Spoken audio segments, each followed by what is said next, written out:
Hello, good morning friends. હવે આજે આપણે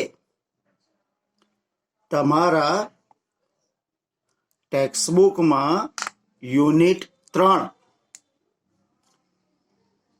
જેનું ટાઇટલ છે મોહન એન્ડ હિઝ વીણા. તો વિદ્યાર્થી મિત્રો, આપણે લાસ્ટ વિડીયોમાં મેં તમને આ યુનિટ 3ના જે વર્ડ્સ છે એ વર્ડ્સ આપેલા હતા, તેનો ઉચ્ચાર અને અર્થ તમારે તૈયાર કરવાનો હતો, જેથી તમે સરળતાથી આનું ભાષાંતર સમજી શકો. તો આપણે હવે ભાષાંતર શરૂ કરીએ છીએ. Unit 3. Mohan was born in a family of musicians.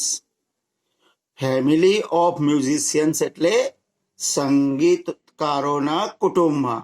તો મોહનનો જન્મ સંગીતકારોના કુટુંબમાં થયો હતો. Music was in his blood. સંગીત તેના લોહીમાં હતું. He grew up with. Grew up એટલે ઉછેર થયો કે મોટો થયો. તો એ મોટો થયો હતો વિથ મ્યુઝિક, સંગીતની સાથે. Like his father and other family members. તેના પિતા અને બીજા કુટુંબના સભ્યોની જેમ. He was initially trend in vocal music. તેને મૂળભૂત રીતે તાલીમ આપવામાં આવી હતી. શેમાં? ઇન વોકલ મ્યુઝિક એટલે કે કંઠ્ય સંગીતમાં. And then he tried.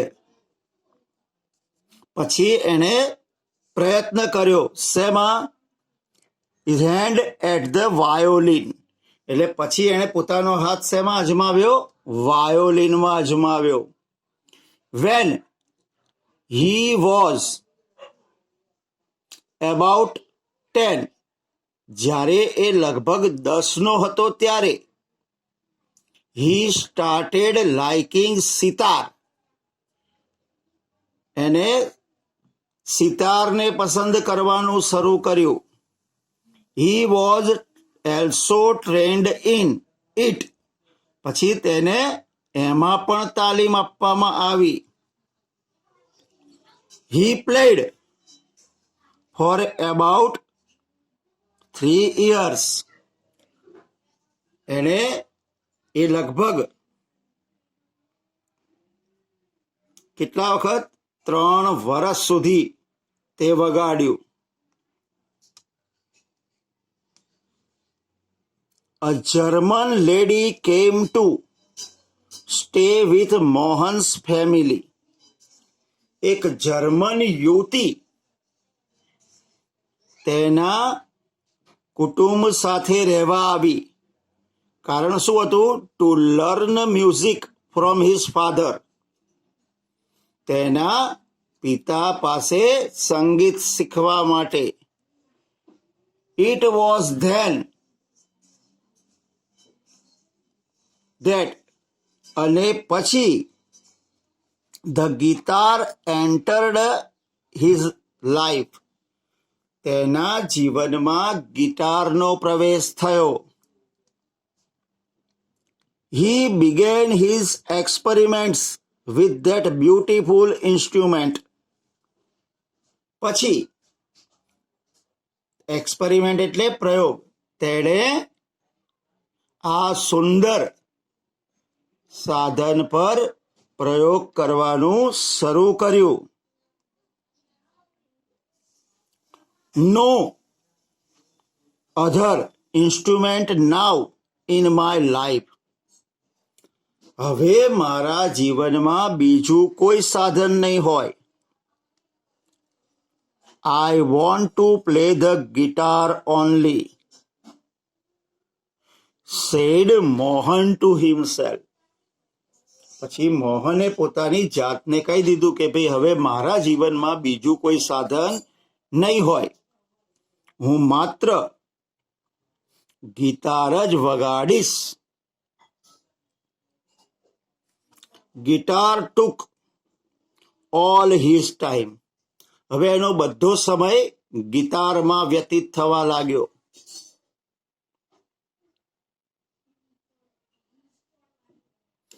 Guitar, the whole day guitar. Ours is a family where sitar, violin and classical violin are practiced. એટલે બોલવા લાગ્યા અને બધા કે ગિટાર ગિટાર, આખો દિવસ ગિટાર. આપણું જે કુટુંબ છે કે જ્યાં સિતાર, વોકલ કંઠ્ય સંગીત એન્ડ ક્લાસિકલ વાયોલિન પ્રેક્ટિસ્ડ, જે ક્લાસિકલ વાયોલિન પર પ્રેક્ટિસ કરવામાં આવે છે. The guitar does not have the effect. ગિટારમાં એટલી અસર હોતી નથી વિચ અવર ઇન્સ્ટ્રુમેન્ટ ડુ, જેટલા આપણા સાધનમાં હોય છે. એન્ડ મોર એવર, ઘણું કરીને, it is not from India, એ ભારતનું નથી, said one of the family member.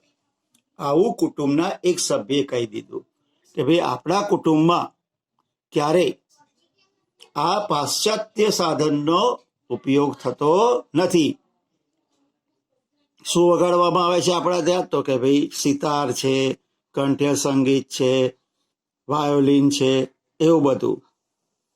એટલે આવું કુટુંબને કે ભાઈ આપણા ત્યાં એ ઇન્ડિયાનું નથી, આવું કહ્યું. Do you know your father does not approve your love for the guitar. Approve એટલે મંજૂર કરવું, એટલે કે તારા પિતા તારો ગિટાર પ્રત્યેનો આ પ્રેમ મંજૂર કરશે નહીં. સેડ હિઝ આંટી, આવું એના આંટીએ કહ્યું. બટ, પરંતુ his mother came to help him, પણ એની માતા તેની મદદમાં આવી. Let him follow his heart's desire. Desire એટલે ઈચ્છા. તેને ફોલો એટલે અનુસરવું, તેને તેના હૃદયની ઈચ્છાને અનુસરવા દો.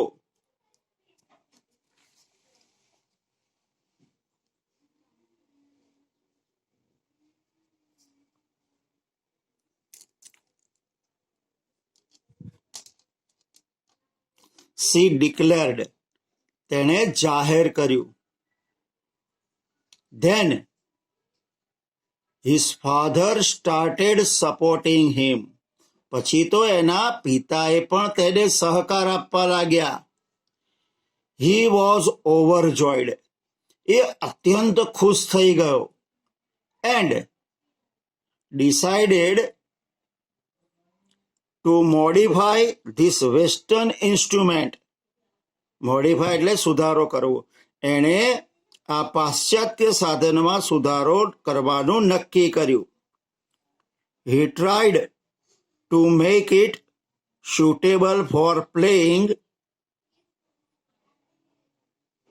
તેણે સુટેબલ એટલે અનુકૂળ. તેણે શું કરવાનો પ્રયત્ન કર્યો? તેને અનુકૂળ કરવાનો પ્રયત્ન કર્યો. For playing pure Indian classical music, કે એના ઉપર શુદ્ધ ભારતીય શાસ્ત્રીય સંગીત વગાડી શકાય. He spent 2 more years with guitar only. એણે બીજા 2 વર્ષ માત્ર ગિટાર પાછળ ખર્ચી નાખ્યા. તો હવે આ પેરેગ્રાફ સુધી આપણે જોયું. હવે આ પેરેગ્રાફમાં થી જે ક્વેશ્ચન આન્સર નીકળે છે આપણે એની ચર્ચા કરીએ. Question 1. In which type of music was Mohan trained? એટલે કે મોહનને કયા પ્રકારના સંગીતની તાલીમ આપવામાં આવી હતી? તો Mohan was trained in vocal music. મોહનને કંઠ્ય સંગીતની તાલીમ આપવામાં આવી હતી. How many years did he play the sitar? તેણે સિતાર કેટલા વર્ષ વગાડ્યું? તો he spent 3 years in playing the sitar. એણે સિતાર વગાડવામાં 3 વર્ષ વિતાવ્યા. When did the guitar entered Mohan's life? મોહનના જીવનમાં ગિટારનો પ્રવેશ ક્યારે થયો? તો when a German lady came to learn music from his father. જ્યારે એક જર્મન યુવતી તેના પિતા પાસે સંગીત શીખવા માટે આવી. The guitar entered his life. ગિટારનો એના જીવનમાં પ્રવેશ થયો.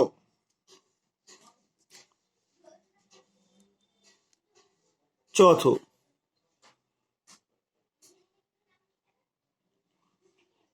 What did Mohan learn in his early life age?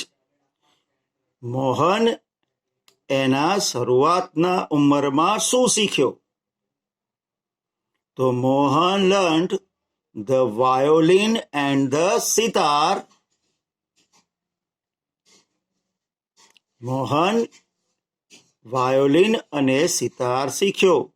He was trained in vocal music. એને કંઠ્ય સંગીતમાં તાલીમ આપવામાં આવી. What was practiced in Mohan's family? મોહનના કુટુંબમાં શેનો મહાવરો કરવામાં આવતો હતો? એટલે કે શેની પ્રેક્ટિસ કરવામાં આવતી હતી? તો the sitar, the violin and vocal music. Sitar, violin અને કંઠ્ય સંગીત were practiced in Mohan's family. મોહનના કુટુંબમાં એની પ્રેક્ટિસ કરવામાં આવતી હતી. Next. Which instrument attracted Mohan most? મોહનને સૌથી વધુ કયું સાધન આકર્ષતું હતું?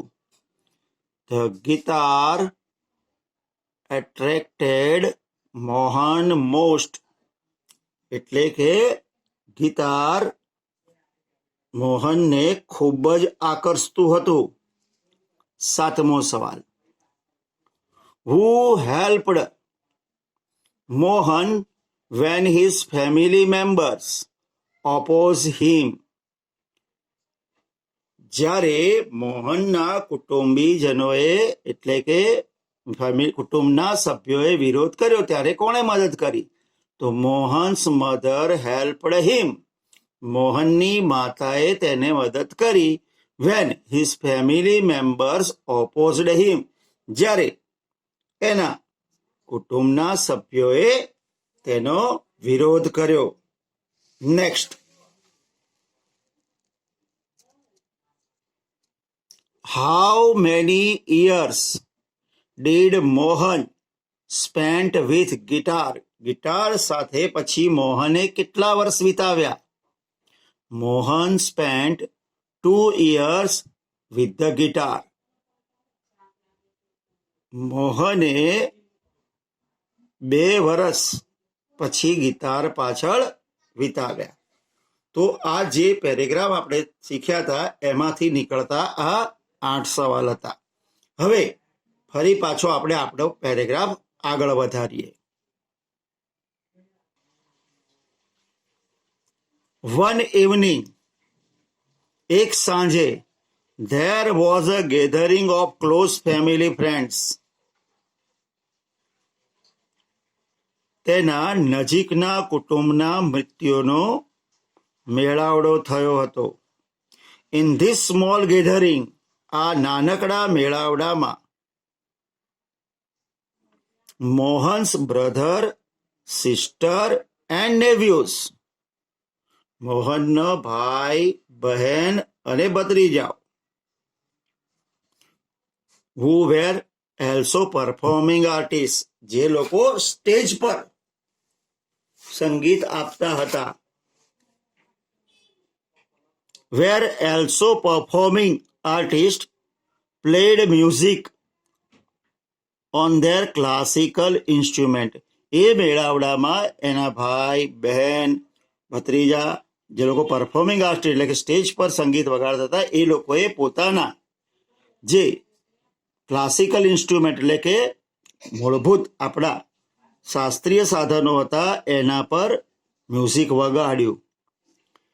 There was a great appreciation, ત્યાં ખૂબ જ એ બધાના પ્રશંસાઓ થઈ.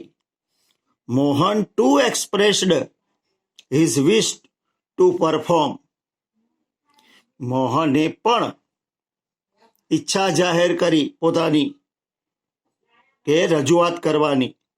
હી પ્લેડ ઓન ગિટાર, એણે ગિટાર વગાડી. આફ્ટર હિઝ પરફોર્મન્સ, એની રજૂઆત પત્યા પછી, રિલેટિવ સેડ, એક સંબંધીએ કહ્યું, you need to work very hard with the new instrument, તારે આ નવા સાધન પર ખૂબ જ મહેનત કરવાની જરૂર છે. One of the relative said, બીજા એક સંબંધીએ કહ્યું, if it were the sitar, જો આ સિતાર હોત તો, you would have been in competition with your brother and sister, તો તું તારા ભાઈ અને બહેનો સાથે સ્પર્ધામાં હોત. You have already spent 2 years on it. તે આના પર 2 વર્ષ તો વિતાવી ચૂક્યો છે. બટ સ્ટીલ, પણ હજી પણ, ધીસ ઇન્સ્ટ્રુમેન્ટ નીડ્સ મોર, આ સાધનને હજુ વધારે જરૂર છે.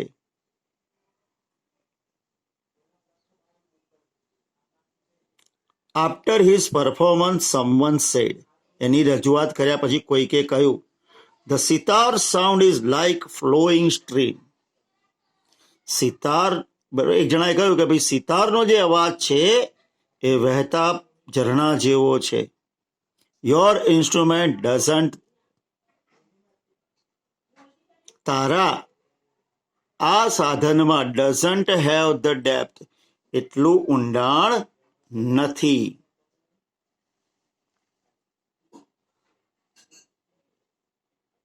Yet another said,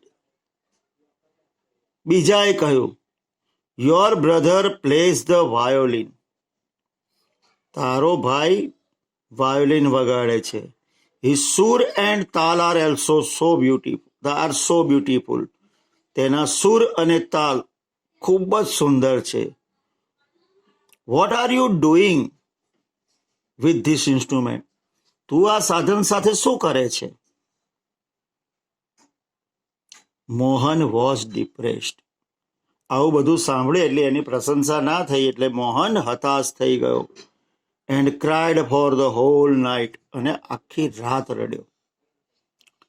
he had already given 2 years of his life to this instrument, તેણે પોતાના જીવનના 2 વર્ષ આ સાધનને આપી દીધા હતા. But from the heart I am made for guitar. પરંતુ હૃદયથી તો હું ગિટાર માટે બન્યો છું. There is no instrument for me but the guitar. મારા માટે કોઈ બીજું સાધન નહીં, માત્ર ગિટાર છે. હી થોટ, એણે વિચાર્યું. This instrument will become my face to the world. હવે વિશ્વ માટે આ સાધન મારા ચહેરાનો પર્યાય બની જશે. આઈ એમ શ્યોર, મને ખાતરી છે. I am going to make it big, very big. હવે હું કંઈક મોટું કરવા માંગુ છું, ખૂબ જ મોટું. He was determined. એણે દ્રઢ નિર્ધાર કર્યો.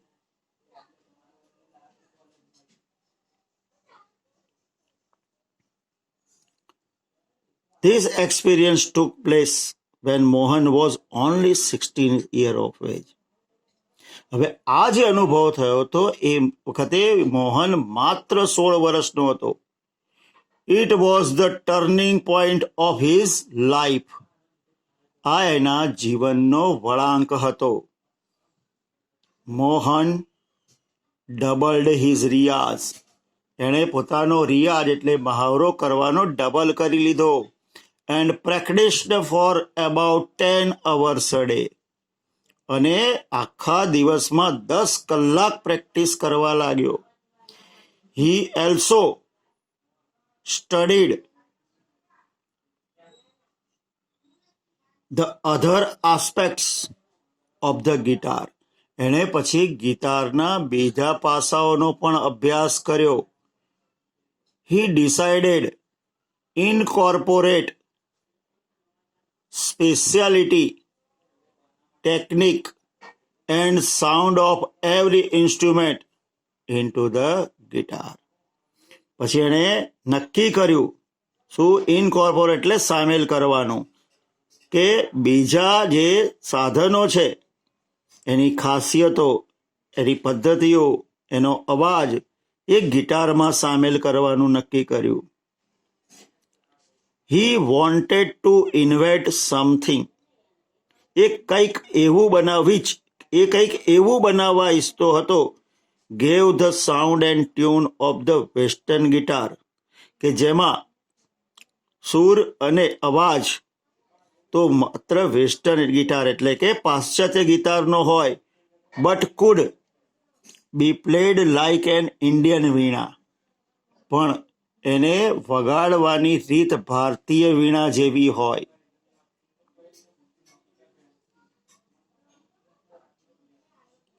Not only the sound that my instrument produce is important. મારું સાધન માત્ર એ અવાજ ઉત્પન્ન કરે છે એ મહત્વનું નથી, but it must also express my vision. પણ એ મારો દૂરંદેશીપણું છે એ પણ અભિવ્યક્ત કરવું જોઈએ. What I want to say through the instrument. કે હું આ સાધન વડે જે કંઈ કહેવા માંગુ છું. He said to himself. એણે પોતાની જાતને કહ્યું. એન્ડ ફાઇનલી, અને પછી, વિથ અનટાયરિંગ એફર્ટ્સ, અથાગ પ્રયત્નો બાદ, એન્ડ અન્ડરસ્ટેન્ડિંગ ઓફ રાગ્સ, અને બધા રાગોને સમજીને, he created the wonderful Mohan veena. એણે મોહન વીણાનું સર્જન કર્યું.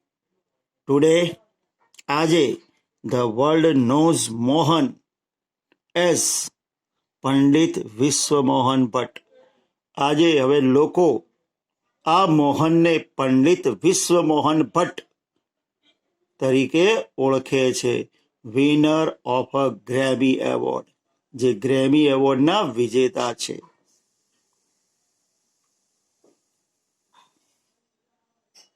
I just followed my hearts passion. હું માત્ર મારા હૃદયની ઝંખનાને જ અનુસર્યો છું. એન્ડ અને હિયર આઈ એમ, આજે હું અહીં છું. Said Vishwa Mohan at the award ceremony in 1993. આવું એમણે 1993માં એમનો જે એવોર્ડનો સન્માન સમારંભ હતો એમાં કહ્યું. તો મિત્રો, તમારો આ યુનિટ અહીં પૂરો થાય છે. હવે આમાંથી નીકળતા ક્વેશ્ચન આન્સર. 9મો સવાલ. Who were performing artist in Mohan's family? મોહનના કુટુંબમાં સ્ટેજ પર સંગીત આપતા કલાકારો કયા હતા? તો Mohan's brother, sister and nephews were performing artist in his family. મોહનનો ભાઈ, બહેન અને ભત્રીજા એ મોહનના કુટુંબમાં સ્ટેજ પર પરફોર્મિંગ આપતા કલાકારો હતા. Why was Mohan depressed? Mohan શા માટે હતાશ થયો? તો Mohan was depressed because no one praised his performance in a gathering. કેમ કે જ્યાં બધા મેળાવડો થયો હતો એમાં એના કુટુંબમાં કોઈએ એને પ્રશંસા કરી નહીં. What did Mohan do to get success after the comments from relatives? સંબંધીઓની કોમેન્ટ્સ એટલે કે ટીકા સાંભળ્યા પછી સફળતા મેળવવા મોહને શું કર્યું? તો after the comments from the relatives, સંબંધીઓની ટીકાઓ સાંભળ્યા બાદ મોહન ડબલ્ડ હિઝ રિયાઝ, મોહને પોતાનો રિયાઝ ડબલ કરી નાખ્યો. And practised for about 10 hours a day, અને લગભગ 10 કલાક દિવસમાં પ્રેક્ટિસ કરવા લાગ્યો. Next. What did Mohan do to invent Mohan veena? Mohan વીણાની શોધ કરવા માટે મોહને શું કર્યું? તો Mohan incorporate the speciality, technique and sound of every instrument into the guitar. મોહને બધા જ સાધનોના ખાસિયતો, ટેકનિક અને અવાજને ગિટારમાં સામેલ કર્યા. He also understood the ragas to create Mohan veena. એણે મોહન વીણાનું સર્જન કરવા માટે બીજા બધા રાગ પણ સમજ્યો. Which award did Mohan get? મોહનને કયો એવોર્ડ મળ્યો? તો Mohan got a Grammy award. મોહનને ગ્રેમી એવોર્ડ મળ્યો. The world knows Mohan as, Vishwa મોહનને ખાલી જગ્યા તરીકે જાણે છે. તો કયા તરીકે જાણે છે? પંડિત વિશ્વ મોહન ભટ્ટ. તો વિદ્યાર્થી મિત્રો, આ તમારો 3જો યુનિટ હતો અને એનું ભાષાંતર હતું અને આ સવાલ જવાબ હતા. તો આશા છે કે ફરી એકવાર આખો પાઠ વાંચી એનું ભાષાંતર સમજી લેજો. એના પછી સવાલ જવાબ જોઈ લેજો. સાથે સાથે શબ્દો અને એના અર્થ પણ તૈયાર કરી લેજો. તો આજે આપણે આપણો લેક્ચર અહીં પૂરો કરીએ છીએ. તો તમારો ખૂબ ખૂબ આભાર. Thank you very much. આવજો.